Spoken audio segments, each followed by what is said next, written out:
13వ అధ్యాయం. తండ్రి శిక్షించిన కుమారుడు జ్ఞానము గలవాడగును, అపహాసకుడు గద్దింపునకు లోబడుడు.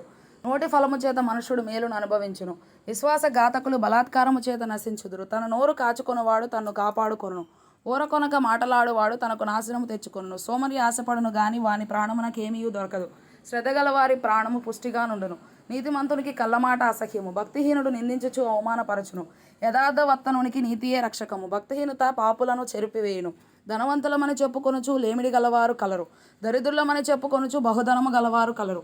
ఒకని ప్రాణమునకు వాని ఐశ్వర్యము ప్రాయశ్చిత్తము చేయును. దరిద్రుడు బెదరింపు మాటలు వినడు, నీతిమంతుల వెలుగు తేజరిల్లును. భక్తిహీనుల దీపము ఆరిపోవును, గర్వము వలన జగడమే పుట్టును. ఆలోచన వినువానికి జ్ఞానము కలుగును, మోసము చేత సంపాదించిన ధనము క్షీణించిపోవును. కష్టము చేసి కూర్చుకొనువాడు తన ఆస్తిని వృద్ధి చేసుకొనును, కోరిక సఫలము కాకుండా చేత హృదయము నొచ్చును. సిద్ధించిన మనోవాంఛ జీవవృక్షము, ఆజ్ఞను తిరస్కరించువాడు అందువలన శిక్ష నొందును. ఆజ్ఞ విషయమై భయభక్తులు గలవాడు లాభం పొందును. జ్ఞానుల ఉపదేశము జీవపు ఊట, అది మరణపాశములలో నుండి విడిపించును. సుబుద్ధి దయను సంపాదించును, విశ్వాసఘాతకుల మార్గము కష్టము. వివేకులందరూ తెలివిగలిగి పని జరుపుకొందురు, బుద్ధిహీనుడు మూర్ఖతను వెల్లడిపరచును. దుష్టుడైన దూత కీడునకు లోబడును, నమ్మకమైన రాయబారి ఔషధం వంటివాడు.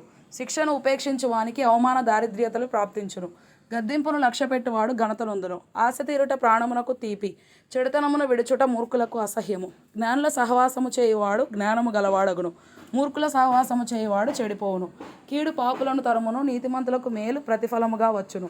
మంచివాడు తన పిల్లలను ఆస్తికర్తలుగా చేయును, పాపాత్ముల ఆస్తి నీతిమంతులకు ఉంచబడును. బీదలు సేద్యపరచు క్రొత్త భూమి విస్తారముగా పండును, అన్యాయం వలన నశించువారు కలరు.